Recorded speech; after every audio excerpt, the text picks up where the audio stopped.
আসসালামু আলাইকুম। অরুণা কিছু থেকে আপনাদের সবাইকে স্বাগত। বন্ধুরা, অনেক দিন কালো জিরার ভর্তাটা খাই না। আজকে ভাবলাম, খুব মন চাইছে কালো জিরে ভর্তা দিয়ে 4টা ভাত খাবো। এখানে আমি কালো জিরে নিয়েছি আর জিরে নিয়েছি। আমি 2টা মিহি করে বেটে নেব। এই ভর্তাটা আমাদের অঞ্চলে খুব জনপ্রিয়। আমরা এই ভর্তাটা খুব পছন্দ করে খেয়ে থাকি। দিয়ে দেবো পানি।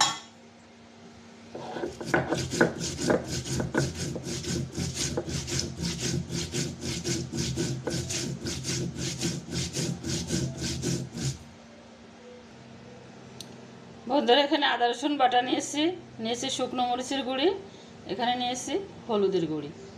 আমি এর সাথে লবণ অ্যাড করব। এই ভর্তাটা যারা নতুন মা হয়ে থাকে, মায়েদেরকে আতুর ঘরে এই ভর্তাটা খেলে কি হয় খাওয়াই, এবং খেলে কি হয় আপনারা আমার সাথে থাকবেন এবং শুনবেন। বন্ধুরা, আমি একটুখানি সরিষার তেল দিয়ে দেবো। এই ভর্তাটা সরিষার তেল অথবা ঘি অথবা ডালডা দিয়েও বা বাটার দিয়েও ভেজে নিতে পারেন। গ্রামে ছোট বাচ্চা হইলে সেই বাড়িকে, যে বাড়িতে বাচ্চা হয় সেই বাড়িকে বলে আতুরে বাড়ি। দিয়ে দেব কাঁচামরিচ কুচি। এই মরিচে ঝাল কম, তাই একটু বেশি দিয়েছি। কিছুটা রসুন কুচি,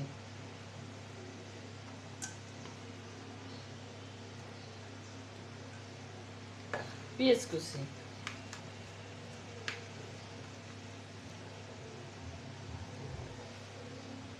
লাল লাল করে ভেজে নেব।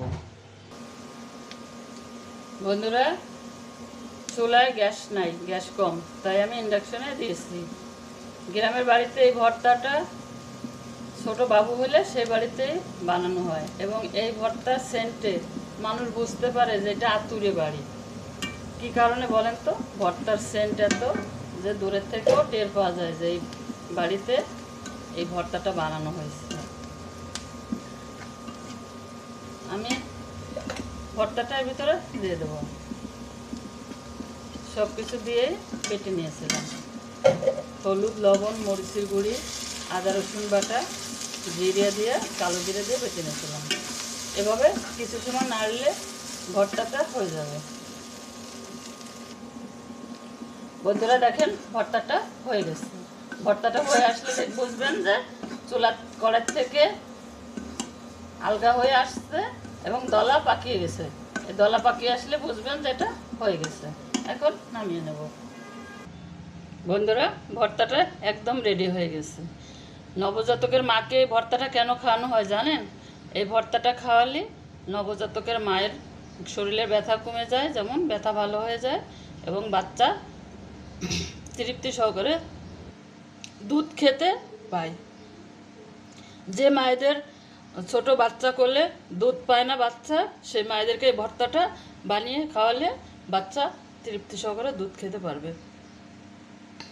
বন্ধুরা, মরিচ পোড়া গ্যাসে আমার অবস্থা খারাপ হয়ে গেছে। আপনারা আমার জন্য দোয়া করবেন। আল্লাহ হাফেজ।